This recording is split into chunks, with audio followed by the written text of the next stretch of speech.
Hello everyone, welcome to channel. నేను doctor Harinath. ఒక IPO 10 times over subscribe అయింది, కానీ మీకు ఒక షేర్ కూడా అలాట్ అవ్వలేదు. అదే షేర్ లిస్టింగ్ రోజు పెరగవచ్చు లేదా ప్రైస్ కన్నా తక్కువ పడిపోవచ్చు. అసలు ఐపీఓ ప్రైస్ ఎవరు డిసైడ్ చేస్తారు? లక్షల అప్లికేషన్స్ వచ్చినా అందరికీ షేర్స్ ఎందుకు రావు? ఈ వీడియోలో ఐపీఓ ప్రాసెస్ని సింపుల్గా అర్థం చేసుకుందాం. ప్రీవియస్ వీడియోలో రమేష్ తన కంపెనీ షేర్స్ని పబ్లిక్కి ఆఫర్ చేసి ఐపీఓ ద్వారా క్యాపిటల్ రైజ్ చేయడం చూసాం. కానీ కంపెనీ డైరెక్ట్గా ఒకరోజు లేచి ఐపీఓ అనౌన్స్ చేయదు. ముందుగా కంపెనీ తన financial statements, business model, management details, future plans అన్నీ ప్రిపేర్ చేస్తుంది. Merchant bankers, legal advisers, auditors లాంటి ప్రొఫెషనల్ సహాయం తీసుకుంటుంది. కంపెనీ గురించి ఇంపార్టెంట్ ఇన్ఫర్మేషన్ అంతా ఆఫర్ డాక్యుమెంట్లో డిస్క్లోజ్ చేస్తుంది. రెగ్యులేటరీ ప్రాసెస్ కంప్లీట్ అయ్యాక ఐపీఓ ఇన్వెస్టర్స్ కోసం ఓపెన్ అవుతుంది. ఇక్కడ కొన్ని టర్మ్స్ని అర్థం చేసుకుందాం. Issue size. ఐపీఓ ద్వారా టోటల్గా ఎంత అమౌంట్ రేస్ చేయాలని కంపెనీ ప్లాన్ చేస్తుందో దానిని ఇష్యూ సైజ్ అంటారు. ఈ ఇష్యూ సైజ్ రెండు పార్ట్స్గా ఉండొచ్చు: ఫ్రెష్ ఇష్యూ లేదా ఆఫర్ ఫర్ సేల్. ఫ్రెష్ ఇష్యూలో కంపెనీ కొత్త షేర్స్ క్రియేట్ చేసి ఇన్వెస్టర్స్కు సేల్ చేస్తుంది. దాని ద్వారా వచ్చిన డబ్బు కంపెనీకి వెళ్తుంది. ఈ డబ్బుని బిజినెస్ ఎక్స్పాన్షన్, డెట్ రీపేమెంట్, కొత్త ప్రాజెక్ట్స్ లేదా వేరే బిజినెస్ రిక్వైర్మెంట్స్ కోసం యూజ్ చేయవచ్చు. ఆఫర్ ఫర్ సేల్, షార్ట్గా ఓఎఫ్ఎస్. ప్రమోటర్స్ లేదా ఎగ్జిస్టింగ్ షేర్ హోల్డర్స్ వాళ్ళ దగ్గర ఉన్న షేర్స్లో కొన్ని పబ్లిక్కి సేల్ చేస్తారు. ఇక్కడ కొత్త షేర్స్ క్రియేట్ అవ్వవు. ఇన్వెస్టర్స్ పే చేసిన డబ్బు కంపెనీకి కాకుండా షేర్స్ అమ్మిన ఎగ్జిస్టింగ్ షేర్ హోల్డర్స్కి వెళ్తుంది. కాబట్టి డిఫరెన్స్ సింపుల్. ఫ్రెష్ ఇష్యూలో కంపెనీ క్యాపిటల్ రేజ్ చేస్తుంది. ఆఫర్ ఫర్ సేల్లో ఎగ్జిస్టింగ్ షేర్ హోల్డర్స్ తన స్టేక్ని కొంత సేల్ చేస్తారు. ఒక ఐపీఓలో ఓన్లీ ఫ్రెష్ ఇష్యూ ఉండొచ్చు, లేదా ఆఫర్ ఫర్ సేల్ ఉండవచ్చు, లేదా రెండు కలిపి కూడా ఉండొచ్చు. నెక్స్ట్ టర్మ్ వచ్చేసేసి ప్రైస్ బ్యాండ్. బుక్ బిల్ట్ ఐపీఓలో కంపెనీ ఒక సింగిల్ ప్రైస్ ముందుగానే ఫిక్స్ చేయదు.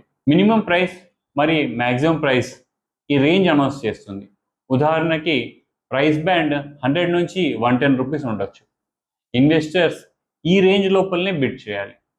రీటైల్ ఇన్వెస్టర్స్ యూజువల్గా కట్ ఆఫ్ ప్రైస్ ఆప్షన్ ఎంత ఉందో అక్కడ వరకు సెలెక్ట్ చేసుకోవచ్చు. అంటే ఫైనల్గా డిసైడ్ అయ్యే ఇష్యూ ప్రైస్కు షేర్ ప్రైస్ తీసుకోవడానికి ఇన్వెస్టర్ రెడీ అని అర్థం.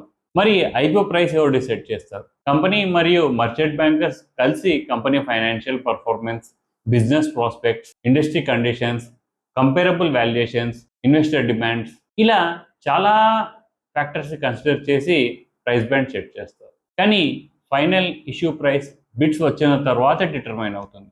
ఈ ప్రాసెస్ని బుక్ బిల్డింగ్ అంటారు.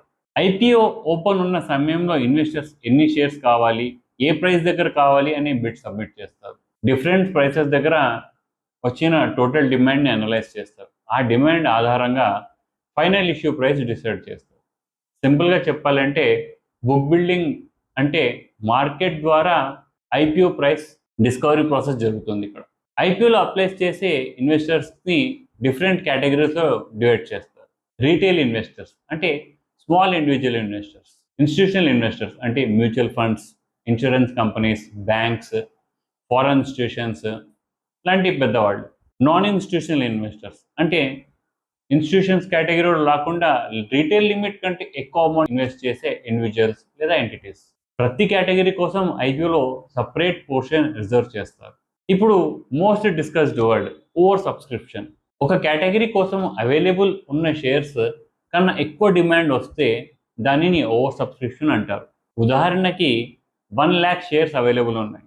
10 lakh షేర్స్ కోసం వ్యాలిడ్ బిడ్స్ వస్తే ఆ కేటగిరీ 10 టైమ్స్ ఓవర్ సబ్స్క్రైబ్ అయినట్టు చెప్తారు. ఇక్కడ ఒక ఇంపార్టెంట్ వార్నింగ్ ఇవ్వాలి నేను.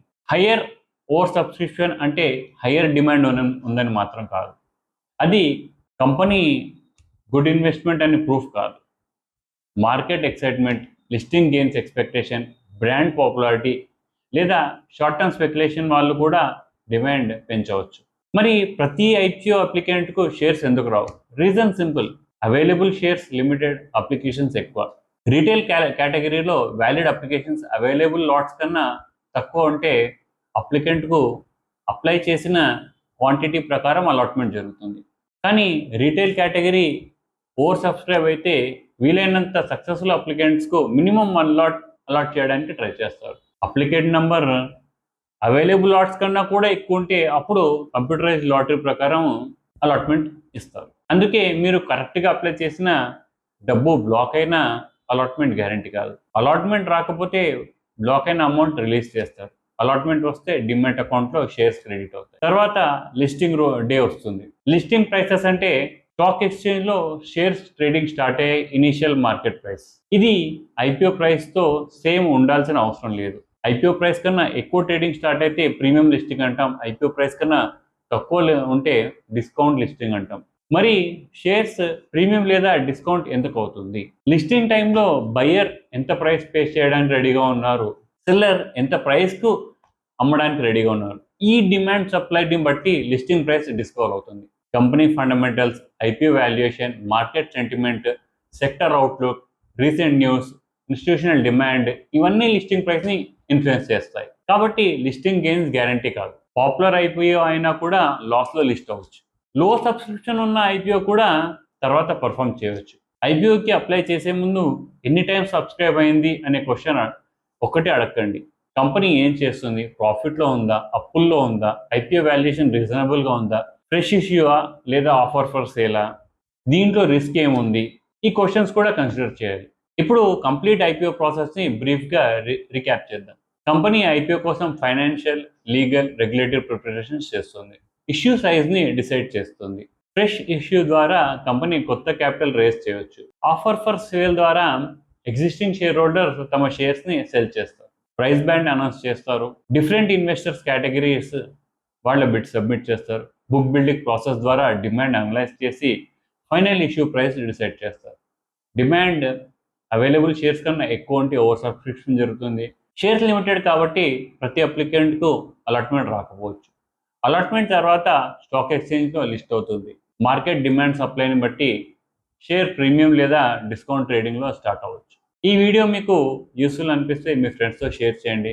యూట్యూబ్ని హ్యాపీ చేయడానికి లైక్ కొట్టండి, సబ్స్క్రైబ్ చేయండి. నెక్స్ట్ వీడియోలో మళ్ళీ కలుద్దాం. Until then by.